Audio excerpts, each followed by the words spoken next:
नमस्कार। Candidate conversations के नए एपिसोड में आपका स्वागत है। 5 राज्यों के विधानसभा चुनाव हो गए और उनके नतीजे आ गए और उन नतीजों पे हम लोग एक एक करके बात करेंगे। जो केरल और तमिलनाडु के नतीजे हैं वो एक अलग तरीके नतीजे हैं। सबसे जो चौंकाने वाले नतीजे हैं वो बंगाल के हैं। तो सबसे पहले हम लोग सर बंगाल की बात करेंगे और उससे पहले मैं ज्ञानेश कुमार जी को बधाई दे दूं कि उन्होंने जो टास्क सौंपा गया था उन्होंने बखूबी उसको निभाया और फाइनली उन्होंने भाजपा की सरकार बना दी और absolute majority two third majority के साथ बना दी। जो भाजपा समर्थक हैं या जो हमारे जो आलोचक हैं उनका कहना है कि आप लोग तो रुदाली बनने के आप समय आ गया है, रुदाली बनते रहिए। तो मैं बता दूं उन लोगों को कि जब भी लोकतंत्र की हत्या होगी, जब भी लोकतंत्र की मौत होगी तो हम रुदाली बनेंगे। हम उस लोकतंत्र की हत्या पे हमें रोना आता है। और सर जो इस टाइप का चुनाव था, जिस ढंग से चुनाव लड़ा गया, ममता बनर्जी 81 सीटें कैसे जीत गई मुझे आश्चर्य होता है। उनको एक भी सीट नहीं जीतनी चाहिए थी, वो अपनी भी हार गई, बाकी 81 भी उनको हार जानी चाहिए थी, क्योंकि ये कोई चुनाव जैसा चुनाव नहीं था। मनमाने ढंग से 90 लाख वोट काटे गए, जिसमें 27 लाख तो एडजुडिकेशन में रह गए। और सुप्रीम कोर्ट का भी भला हो, उन्होंने भी जो है जिस ढंग से अपना वक्तव्य दिया कि ठीक है, अगर कहीं जीत का मार्जिन अगर कटे वोटों से ज्यादा होगा तो हम या कम होगा तो हम लोग जो है उसको दोबारा करा देंगे। सेंट्रल फोर्सेज इस तरीके से लड़ाई गई। और सर जिस ढंग से वहां पे कम्युनल चुनाव लड़ा गया, जिस ढंग के वहां पे कंटेंट और वीडियोस भेजे गए, जिस ढंग से लोगों को मैनिपुलेट किया गया, जिस ढंग के भाषण दिए गए, खास करके असम और बंगाल में, अगर इस देश में चुनाव आयोग होता तो मैं दावे से कहता हूं कि इसमें नरेंद्र मोदी और अमित शाह दोनों जेल में होते आज की डेट में। एक तरफा चुनाव, सेंट्रल फोर्सेस का उपयोग, फाइनली उन्होंने ममता बनर्जी को भी हरा दिया। और एक नैरेटिव बनाओ कि जब स्टालिन ही अपनी सीट हार जाते हैं, जब ममता बनर्जी अपनी सीट हार जाती है तो उनके बाकी कैंडिडेट्स क्या चुनाव जीतेंगे। जिस ढंग का सर चुनाव हुआ है, क्या आपको लगता है कि बीजेपी का वो फॉर्मूला मिल गया है जिससे कि अब किसी के लिए अगला चुनाव, कोई भी चुनाव जीतना बहुत मुश्किल होगा? नहीं, मैं तो देखिए शुरू से इस बात पर जोर देता रहा हूं कि 2024 में बहुमत खोने के बाद में शुरू में भारतीय जनता पार्टी सत्ते में थी और उसकी समझ में नहीं आ रहा था। उसके अंदर भी काफी खींचतान थी, एक दूसरे पे छींटाकशी कर रहे थे, हार के इल्जाम मढ़े जा रहे थे। उत्तर प्रदेश में कमेटी बनी थी, वो सरकार के दरवाजे ठीकरा फोड़ रही थी, अपनी ही सरकार के दरवाजे ठीकरा फोड़ रही थी। तो भारतीय जनता पार्टी हड़बड़ाई हुई थी, उसकी समझ में नहीं आ रहा था कि भाई 303 से सीटें घट के जो है वो 240 कैसे रह गई। तो शुरू का सारा दौर जो है वो इसी तरह से गुजरा। उसके बाद में हरियाणा चुनाव हुआ। हरियाणा चुनाव में भारतीय जनता पार्टी जीत गई और महाराष्ट्र के चुनाव में भी भारतीय जनता पार्टी जीत गई, जहां पे हम सब लोगों की समझ ये थी कि भाजपा का जीतना तकरीबन नामुमकिन है। आपको याद होगा हरियाणा चुनाव के बारे में योगेंद्र यादव ने कहा था कि हरियाणा में आप तय कर लीजिए कि वहां पे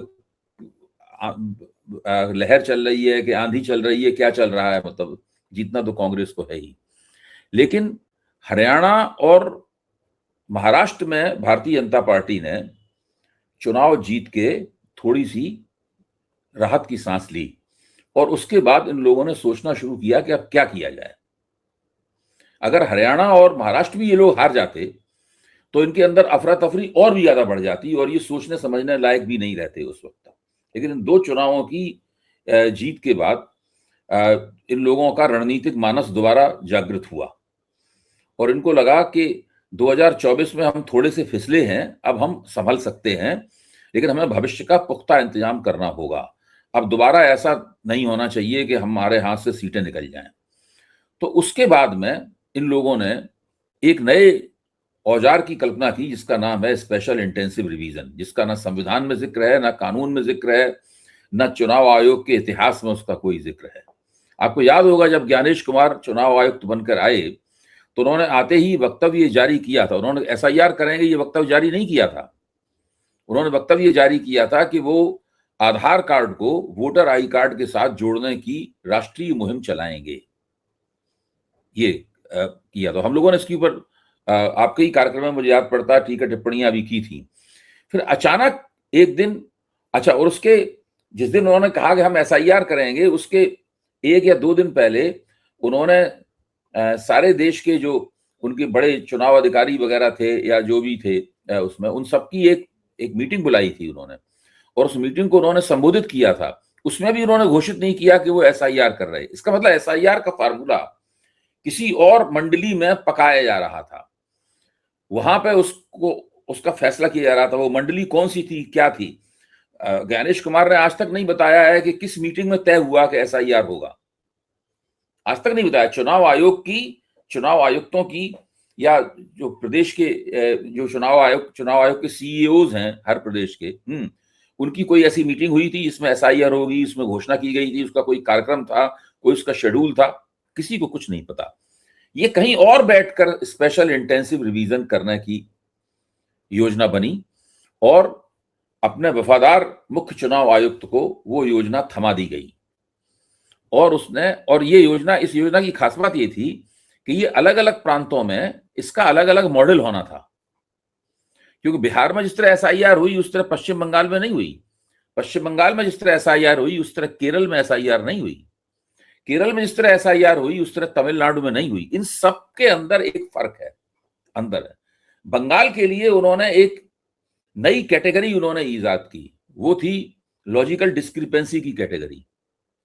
अगर आप देखें कि बंगाल में कुल वोट कितने कटे, तो अभी मेरे सामने आंकड़ा रखा हुआ है, बंगाल में कुल 91 लाख वोट जो है, वो 91 लाख नाम जो कि पहले एसआईआर से पहले की जो वोट मतदाता सूची थी उसमें मौजूद थे, उन 91 लाख लोगों को वोट नहीं डालने दिया गया बंगाल में।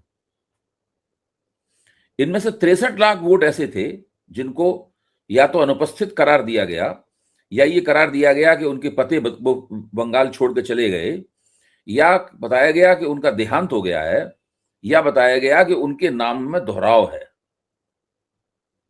अच्छा, तो ये 63 लाख वोट तो ऐसे वोट हैं जिसके आसपास जिस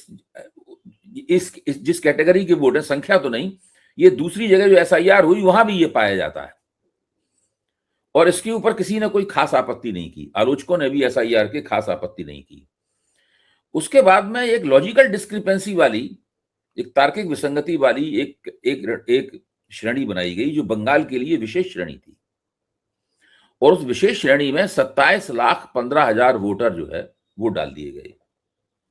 ये ऐसे वोटर थे जिन्होंने अपने पूरे कागजात जमा किए थे।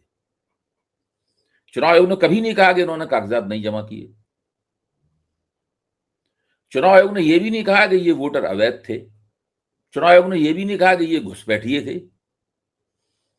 इसके बावजूद केवल इसलिए कहीं किसी के स्पेलिंग में हेरफेर था, किसी के माँ बाप की उम्र और बेटे की उम्र के बीच में जितना अंतर चुनाव आयोग मानता था कि उचित है, उतना उचित अंतर नहीं था, इस प्रकार के तर्कों के आधार पर इन लोगों को त्रिशंकु की श्रेणी में डाल दिया गया।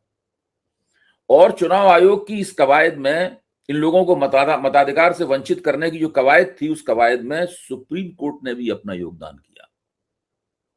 मैं उनके प्रति पूरे सम्मान के साथ ये कह रहा हूं, उन्होंने योगदान इसलिए किया कि उन्होंने कहा कि भाई चुनाव आयोग इस काम को नहीं कर पाएगा, 27 लाख लोग बहुत होते हैं, इसके लिए जुडिशियल ट्रिब्यूनल उन्होंने बना दिए, और चुनाव आयोग के पास कर्मचारी नहीं है तो जजों को नियुक्त कर दिया वहां पे कि ये लोग करेंगे। तो उससे क्या हुआ कि सब जगह ये उम्मीद बंधी, इसमें देखिए तिकड़म क्या हुई इसके अंदर, सब जगह उम्मीद बंधी कि चुनाव आयोग को तो अब ये करना नहीं है, ये तो जुडिशियल ट्रिब्यूनल 27 लाख लोगों के मामलों को सुनेंगे और सुन के जो है ना वो उसके बारे में फैसला कर देंगे कि ये उचित है कि नहीं है। लेकिन उसमें हुआ क्या कि जो 34 लाख से ज्यादा जो अपीलें इन ट्रिब्यूनल्स के पास फाइल की गईं, उनमें केवल 1,607 नाम ही वोट दे पाए, यानी 0.05% ही लोग उसमें वोट दे पाए, बाकी सब मताधिकार से वंचित हो गए। अच्छा, अब ये तर्क दिया जा सकता है कि इस बात की क्या गारंटी है कि पूरे 27 लाख लोग जो है वो तृणमूल कांग्रेस के समर्थक थे जिनके वोट कटे। जाहिर है कोई नहीं ये कह सकता, इसकी तो जांच करके पता लगाना भी काफी कठिन काम है ये। लेकिन मोटे तौर पे आप देखें, तृणमूल कांग्रेस भारतीय जनता पार्टी से कितने प्रतिशत वोटों से पीछे है? तृणमूल कांग्रेस भारतीय जनता पार्टी से 4.2 या 3% वोटों से पीछे है। और ये 27,15,000 वोट बंगाल की कुल जो मतदाता सूची एसआईआर के बाद बनी है उसका कितना प्रतिशत बनाता है? ये भी 4.25% करीब बनाता है, 4.3% करीब बनाता है, और जो जीत हार का मार्जिन है वो 4.4% का है। मतलब बिल्कुल एक साथ मोटा मोटी वही आंकड़े हैं। हाँ, वही आंकड़े हैं। तो ये जो पूरी बात है, ये बंगाल के चुनाव को केवल इन आंकड़ों के आधार पर ही संदिग्ध करार दिया जा सकता है। यहां पे मैं वो तो कह ही नहीं रहा हूं कि, अभी तक मैंने कहा ही नहीं है, आपने जरूर अपनी भूमिका में कहा है कि चुनाव आयोग ने भारतीय जनता पार्टी को भरपूर सांप्रदायिक प्रचार करने की छूट दी। असम में भी छूट दी, हद से परे जाकर, और पश्चिम बंगाल में भी छूट दी सांप्रदायिक प्रचार करने की। असम और पश्चिम बंगाल का जो जनसंख्या मूलक विन्यास है वो तकरीबन एक जैसा है। मुसलमानों की बहुत बड़ी आबादी वहां है, खास इलाकों में केंद्रित है। पश्चिम बंगाल में भी मुसलमानों की बहुत बड़ी आबादी है जो खास इलाकों में केंद्रित है। और इसलिए दोनों जगह भारतीय जनता पार्टी के का प्रचार का जो मॉडल था वो मॉडल एक ही था। अब आइए आप इसमें जो मुस्लिम आबादी वाले इलाके थे पश्चिम बंगाल में, उनमें क्या हुआ ये भी देखने की बात है। उसमें भारतीय जनता पार्टी का प्रपंच ये था कि पहले उन्होंने हुमायूं कबीर नाम के टीएमसी के एक पूर्व एमएलए को आगे बढ़ाया, और ये साबित हो चुका है, उसके खिलाफ स्टिंग ऑपरेशन था, उसमें साबित हो गया था कि ये आदमी बीजेपी का एजेंट है, बीजेपी से पैसे खा के सारे काम कर रहा है। अच्छा, तो वो जब साबित हो गया तो उससे ओवैसी की पार्टी का गठजोड़ भी टूट गया। और एक और मुस्लिम नेता है जो मैं नाम नहीं याद आ रहा है, वो भी वहां का एक महत्वपूर्ण व्यक्ति है। ये तीनों ये अलग अलग हो गए, और उससे हुमायूं कबीर की साख पे स्टिंग ऑपरेशन के बाद एक धक्का भी लगा। उनके अध्यक्ष ने छोड़ दिया, उनके कुछ उम्मीदवार भी उनको छोड़ के चले गए। लेकिन इसके बावजूद इन लोगों के जो उम्मीदवार थे वो विभिन्न मुस्लिम बहुल इलाकों में खड़े रहे और चुनाव लड़ते रहे। और भारतीय जनता पार्टी ने ये सुनिश्चित किया कि ये लोग जम के अच्छी तरीके से चुनाव लड़ें, उनके पास संसाधनों वगैरह की कोई कमी ना रहे। नतीजा क्या निकला उसका, आप देखिए उसका नतीजा क्या निकला। उसका नतीजा निकला, उसके भी आंकड़े मेरे पास हैं, और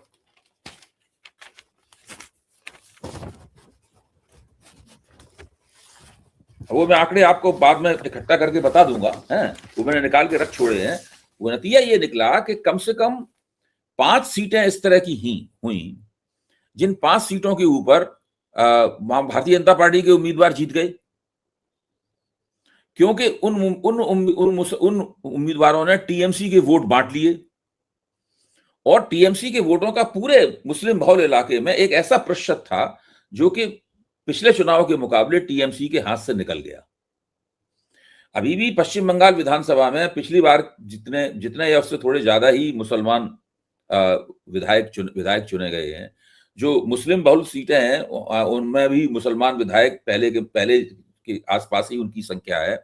सवाल वो नहीं है, सवाल वो है कि जो तृणमूल कांग्रेस को जो मुस्लिम वोट मिलते थे वो मुस्लिम वोट बिखरे, और उस इलाके में जो हिंदू वोट थे उनकी एक प्रतिक्रिया मूलक जबरदस्त गोलबंदी, एकजुटता जो है वो भारतीय जनता पार्टी के पक्ष में हो गई। इस तरीके से बहुत बड़े पैमाने पर तरह तरह के हथकंडे अपनाकर ज्ञानेश कुमार जी के सक्रिय सहयोग से, इसीलिए आपने उनको बधाई दी। ज्ञानेश कुमार जी ने बहुत मेहनत की, और उस मेहनत के लिए भारतीय जनता पार्टी को भी उनका कृतज्ञ होना चाहिए। अगर ज्ञानेश कुमार जी ना होते और वो मेहनत ना करते तो भारतीय जनता पार्टी ये चुनाव इस तरीके से नहीं जीत सकती थी। ये स्थिति है। तो और जहां तक असम में हेमंत विश्व शर्मा का सवाल है, वहां पे तो सांप्रदायिक प्रचार की पश्चिम बंगाल से भी वो आगे निकल गया पूरा प्रचार, और उसकी कोई सीमा ही नहीं हुई। और उसी की नकल में शुभेंदु अधिकारी पश्चिम बंगाल में बिल्कुल हेमंत विश्व शर्मा के ऐसे लग रहा था जो डुप्लीकेट हो। राम और श्याम की जोड़ी हो, वो वहां पे है, ये यहाँ पे है, या रंगा बिल्ला की जोड़ी हो। इस तरीके से पूरा काम किया गया। जीतने के बाद शुभेंदु अधिकारी का स्टेटमेंट आया है कि नंदीग्राम में मुझे तो सिर्फ हिंदुओं ने वोट दिया है, तो मैं हिंदुओं के लिए ही काम करूंगा। और आप ये देखिए कि इस पूरे चुनाव में मॉडल कोड ऑफ कंडक्ट जैसा कोई शब्द ही नहीं सुनाई पड़ा कि कभी किसी के ऊपर कोई कार्रवाई हुई हो, कहीं किसी का कोई एप्लीकेशन लिया गया होगा, हाँ कोई नोटिस दिया गया हो, हाँ कुछ नहीं, कभी नहीं सुनाई पड़ा। हिमंता विश्व शर्मा ने जो भाषा बोली, चाहे वो पवन खेड़ा के लिए बोली हो या मुसलमानों के लिए बोली हो या उनके जो वीडियोज आए हों, सर आप जो कह रहे थे ना कि SIR हर स्टेट में अलग ढंग से हो रहा है। ये फॉर्मूला धीरे धीरे इजाद हो रहा है। जैसे लॉजिकल डिस्क्रिपेंसी नाम का एक चीज उन्होंने बंगाल में इजाद कर लिया कि अगर 5 भाई हैं और किसी के डेट ऑफ बर्थ में आधार या चुनाव ये वोटर कार्ड में अगर 1 साल का या 8 महीने का गैप है, तो लॉजिकल डिस्क्रिपेंसी है कि 8 महीने में दूसरा भाई उसका कैसे पैदा हो गया, इसलिए इसके 2 भाइयों का नाम यहां से उड़ा दो। वैसे उन्होंने वहां पे परसिमन का एक नया फॉर्मूला इजाद किया कि 22 सीटें मुस्लिम बाहुल्य बड़ी बड़ी कॉन्स्टिट्यूंसी बना दो, और कांग्रेस लगभग उतनी 21 सीटें जीती है जो कि मुस्लिम बाहुल्य थी। और हिंदू को एक तरफ करो, छोटी छोटी कॉन्स्टिट्यूंसी बनाओ और वहां पे सारे वोट, वहां पे सारे सीटें वहां ले लो।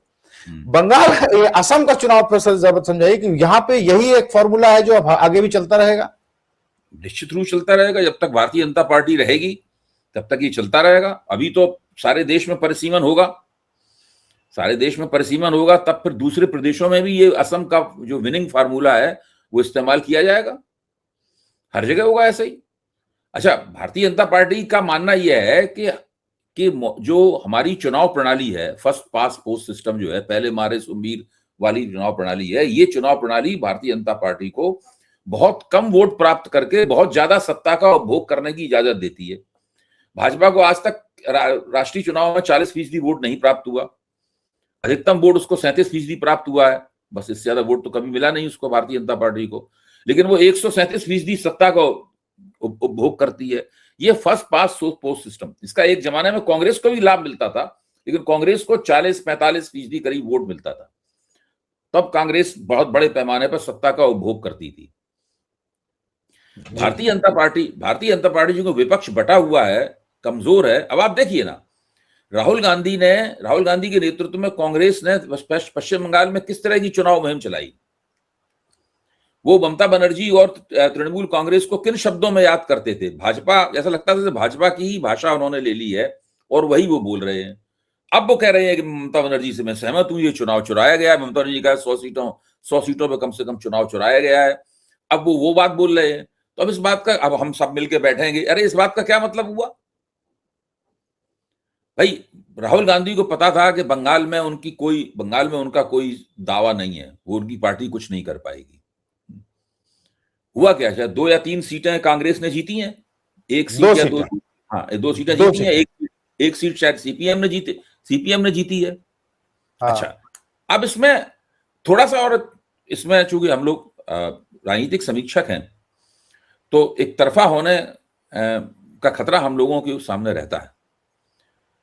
ममता बनर्जी, ये बात सही है कि पिछले 7-8 साल से 2019 के बाद से लगातार भारतीय जनता पार्टी के खिलाफ बंगाल में जबरदस्त संघर्ष कर रही हैं और हर बार वो कामयाब रही, अब जाके नाकाम हुई हैं।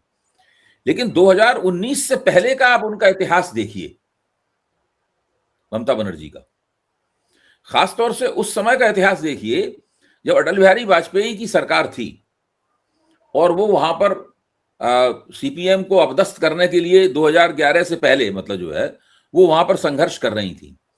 उस वक्त राष्ट्रीय स्वयंसेवक संघ के साथ में उनके किस तरह का रब्त जब्त था, किस तरह की मेलजोल थी। भारतीय जनता पार्टी वाले संसद में उनकी प्रशंसा किस तरह किया करते थे। कम से कम आधा दर्जन उदाहरण ऐसे हैं जब भारतीय जनता पार्टी के सांसदों ने और नेताओं ने खड़े होकर उन्हें बंगाल की दुर्गा कहकर उनका अभिनंदन संसद के पटल पे किया था। कम से कम 3 या 4 इस प्रकार के उदाहरण है जब ममता बनर्जी ने कहा था कि राष्ट्रीय स्वयंसेवक वाले बहुत देशभक्त हैं और बड़े अच्छे लोग हैं और मैं ज्यादा तो नहीं जानती हूँ, जितना जानती हूँ उससे लगता है ये लगता है। इस तरह की उनकी बातें भी ममता बनर्जी की मिल जाएंगी कि भाजपा उनकी स्वाभाविक मित्र है, इस तरह की बातें भी करती थी। तो ठीक है, 2019 के बाद जब उन्होंने देखा कि भाजपा उनको हटाने में लग गई है, अब बंगाल की दुर्गा की बजाय उनको व्यंग के साथ दीदी दीदी कहती है, तो उसके बाद उन्होंने बहुत बड़ा संघर्ष किया, वो एक अलग बात है। तो मैं कहना ये चाहता हूं कि ये जो पूरी राजनीति, जो गठजोड़ राजनीति का जो दौर चला था देश में, इसमें केंद्र में सरकारें भी गठजोड़ राजनीति की बनी और उसके बाद फिर वो जब दौर खत्म हुआ, जब कांग्रेस का शासन आ गया यूपीए का और उसके बाद फिर एनडीए का शासन आ गया, इस पूरे शासन में आप देखेंगे कि जो राजनीति का घालमेल, घपड़ चपड़ थी राजनीति की बहुत ज्यादा, इस घपड़ चकड़ में भारतीय जनता पार्टी को आगे बढ़ने का बहुत मौका मिला। हम लोग, हमारे जैसे समीक्षक इस बात को बहुत ध्यान से नहीं देख पाए, ठीक से रेखांकित नहीं कर पाए कि राजनीति का जो एक ये जो पूरा दौर था, कम से कम 20-25 वर्ष का दौर था, इस दौर में भारतीय जनता पार्टी ने किस तरीके से अपना कील कांटा दुरुस्त किया, वो आगे बढ़ी, उसने अपने नेताओं को अलग अलग फिक्स किया, जो अयोग्य नेता थे या कम सक्षम नेता थे उनको हटाया, जो जिनकी उम्र बहुत ज्यादा बढ़ रही थी उनको तितर बितर किया, और किस तरीके से भारतीय जनता पार्टी आगे बढ़ी। उसने एक आंदोलन को ही जन्म दे दिया, भ्रष्टाचार विरोधी आंदोलन को, और इस सब के पीछे लचीली योजना की तरह काम करते हुए वो लोग आगे बढ़ते रहे लगातार।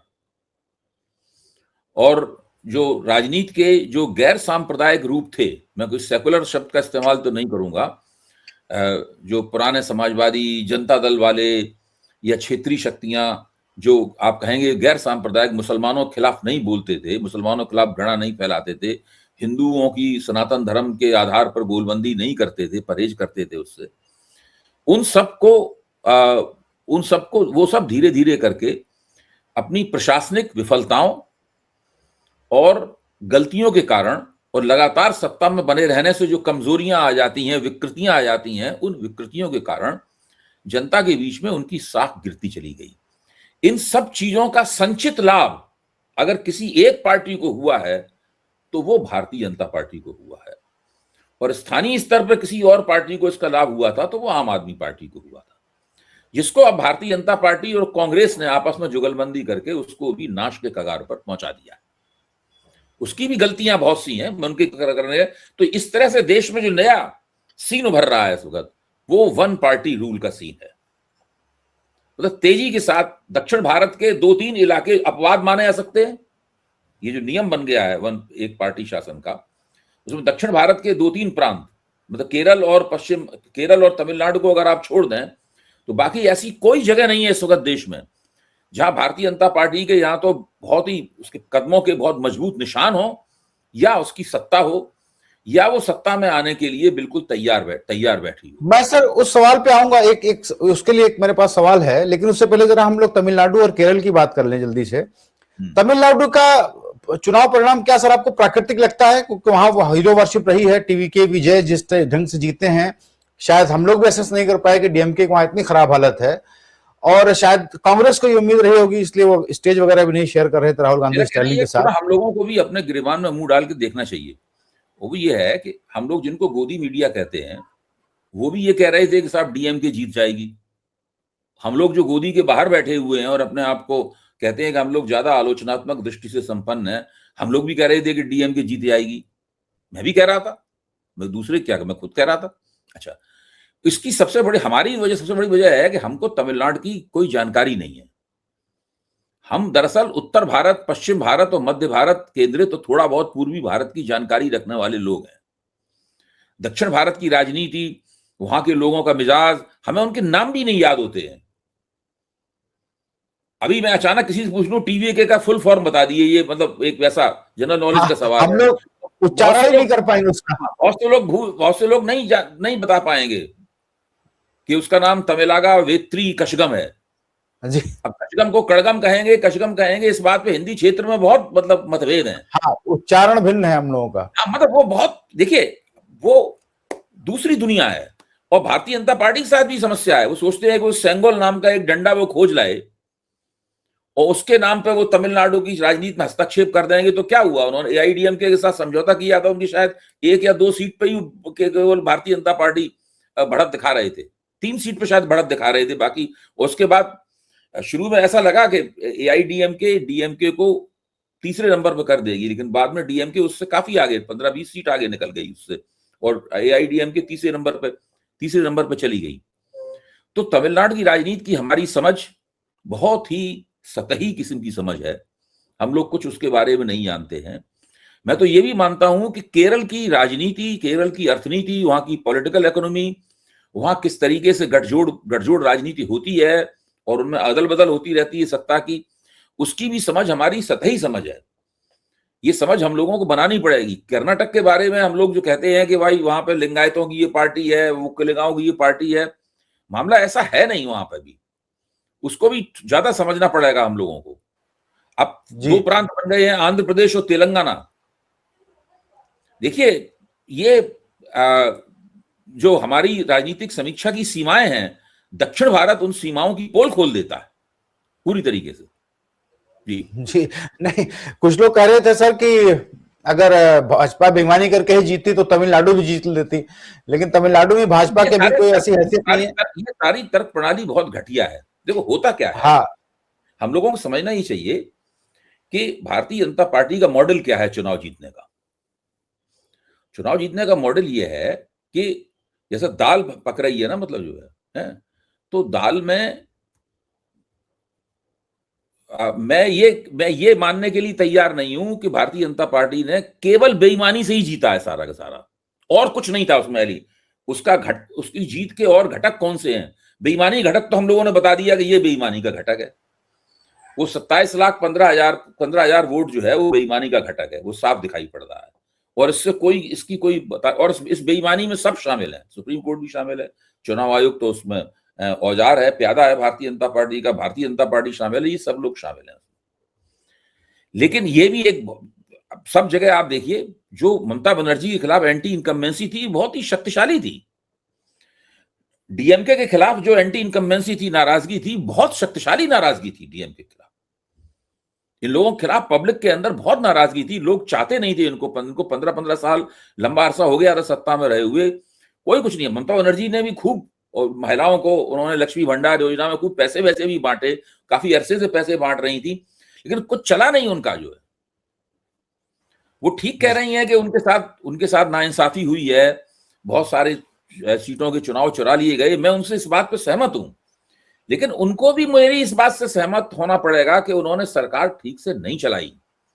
और 2021 में जब वो चुनाव जीत गई थी और अच्छा चुनाव जीती थी, बहुत अच्छा चुनाव जीती थी, तो उनको इस बात का एहसास होना चाहिए था कि वो इसलिए चुनाव जीती हैं कि 2019 में उनके खिलाफ जो एंटी इनकम्बेंसी थी, उन्होंने उसके लिए कुछ खास तरह के कदम उठाए थे उस एंटी इनकम्बेंसी को बंद करने के लिए। कट मनी वापस लौटाने की जो उनकी मुहिम थी, वो उसका सबसे बड़ा प्रमाण थी। और ममता बनर्जी ने 2021 में चुनाव जीतने के बाद इन 5 साल तक जो सरकार चलाई है, वो बहुत ही घटिया सरकार थी। उसमें ऐसी ऐसी घटनाएं हुई, इसमें कोई भी उनके खिलाफ हो जाएगा। अब वो जो मेरी सर चिंता ये है, मेरी चिंता सिर्फ इतनी है कि इलेक्शंस फ्री एंड फेयर हों। फ्री मतलब वहां सेंट्रल फोर्सेज ना लगाई जाए, फेयर हो, सब एसआईआर में ऐसे मनमाने ढंग से नाम न काटे जाए, लेवल प्लेइंग फील्ड हो, सबको समान अवसर दिए जाए। उसके बाद अगर वहां की जनता भाजपा को चुने कि सीपीआईएम को चुने कि कांग्रेस को चुने, ये जनता का आदेश होगा, ये जनादेश होगा, यही लोकतंत्र है। चिंता यह है कि जब वहां पे फ्री एंड फेयर नहीं हो रहा है, तो उस एक छोटे फैक्ट्री की वजह से ये हो रहा है कि ममता बनर्जी बहुत खराब शासन, हो सकता है ममता बनर्जी खराब शासन चलाया हो, जनता उन्होंने वोट ना देना चाहती हो, लेकिन जब वहां पे इलेक्शन पे इतने सारे सवाल हैं, तो ये मन में शक होता है कि अगर ये फ्री एंड फेयर होते तो क्या ममता हारती।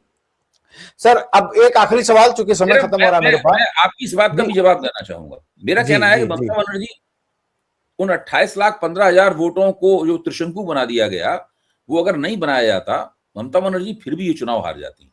लेकिन भाजपा को मुझे ऐसा लगता है, भाजपा को इतना बड़ा लैंडस्लाइड, ये एक तरफा चुनाव परिणाम नहीं मिलता, और वो चुनाव ज्यादा और कड़ा होता।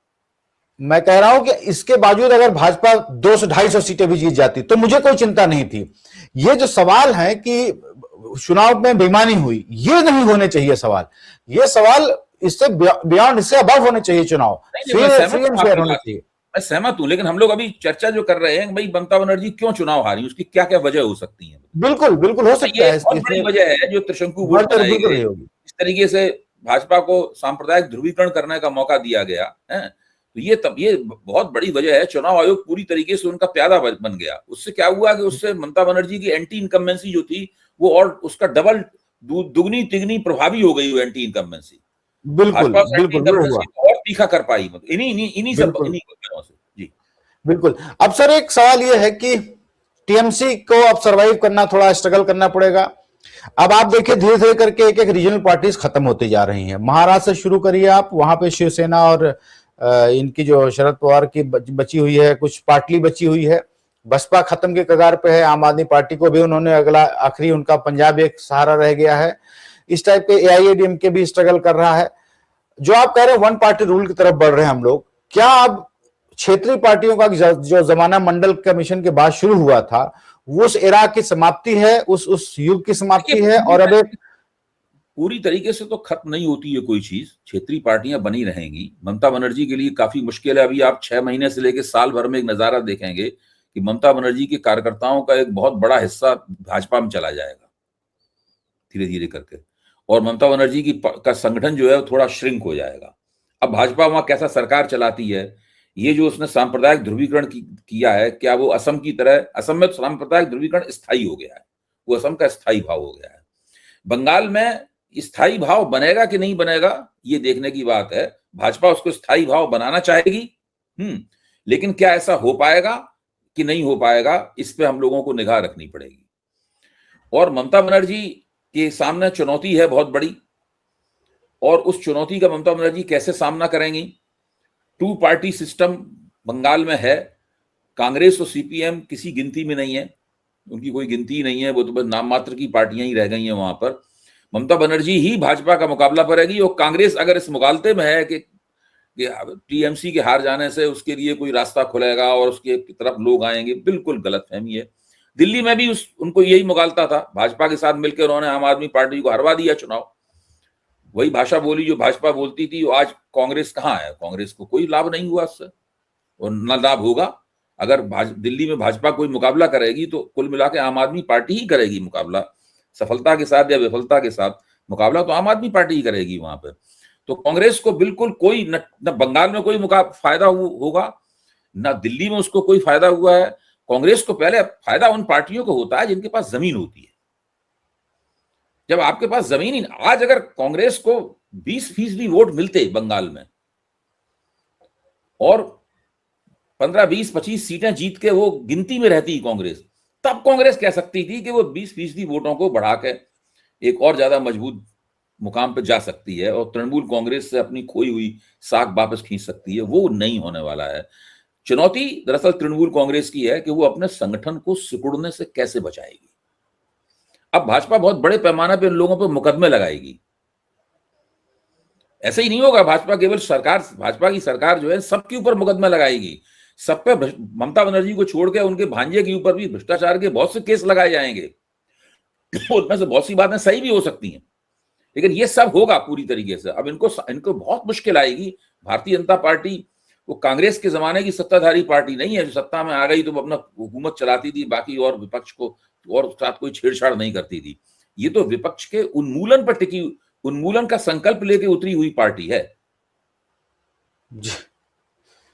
नहीं, लेकिन फिर भी सर कांग्रेस शायद सब खत्म हो जाए, कांग्रेस फिर भी थोड़ी बहुत कहीं जिंदा रहे। 4 स्टेटमेंट की सरकारें हैं, कुछ संसाधन मिलते रहेंगे।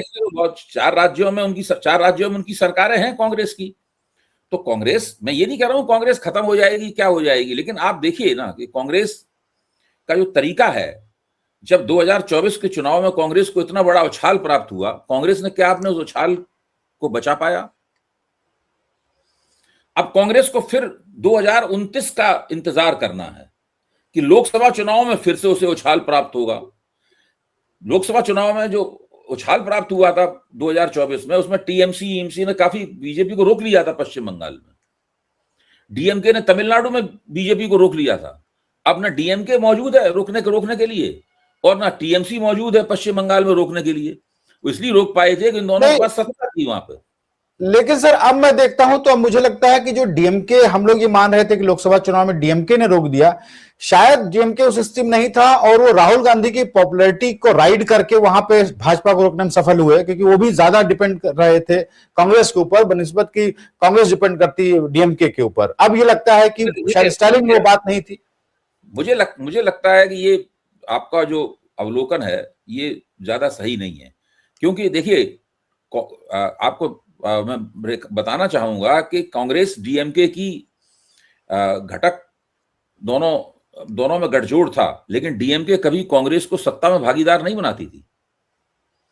कांग्रेस की पूरी कोशिश होती थी कि लेकिन स्टालिन कभी सत्ता में उनको भागीदारी नहीं। राहुल गांधी स्टालिन को बड़ा भाई कहते हैं, लेकिन बड़े भाई ने छोटे भाई को कभी सत्ता में भागीदार नहीं बनाया। तो डीएमके का जो पूरा मॉडल था, वो मॉडल था अकेले ही चुनाव लड़ने का और अकेले ही जीतने का। वो एक पावरफुल मॉडल था, इसीलिए वो इतने दिनों से वो टिके हुए थे दोबारा फिर भी वो वापसी कर सकते हैं। कोई हम अभी डीएमके की दावेदारी को खारिज नहीं करने जा रहे, ना ही हम तृणमूल कांग्रेस की दावेदारी को खारिज करने के लिए जा रहे हैं, लेकिन मुश्किलें तो हैं ही। मुझे लगता है तृणमूल कांग्रेस के सामने ज्यादा मुश्किलें हैं, तमिलनाडु में डीएमके के सामने अपेक्षाकृत कम मुश्किलें हैं, क्योंकि वहां पे उनका मुकाबला विजय से है, जिनको कोई सरकार चलाने का अनुभव नहीं है, स्पष्ट बहुमत भी प्राप्त नहीं हुआ है, बहुत बड़ी जीत उन्होंने, ऐतिहासिक जीत हासिल की है, लेकिन आगे वो कैसे बढ़ेंगे, क्या करेंगे, ये अभी अब विजय से भी पूछा जाए तो वो तुरंत नहीं बता पाएंगे कि हम ये करेंगे, जबकि भाजपा के पास सब सेटिंग होगी पूरी कंप्लीटली। भाजपा के लोग जो हैं पीछे बैठे हुए, सब उन्होंने तखमीना लगा के पूरा मॉडल तैयार कर लिया होगा कि हमें ये करना है। जी, तो सर आज के लिए समय इतना ही था, एपिसोड थोड़ा लंबा हो गया है, आने वाले एपिसोड हम लोग इस पे और उसकी विवेचना करते रहेंगे। तब तक के लिए धन्यवाद, और दर्शकों का भी बहुत बहुत धन्यवाद। Thank you so much.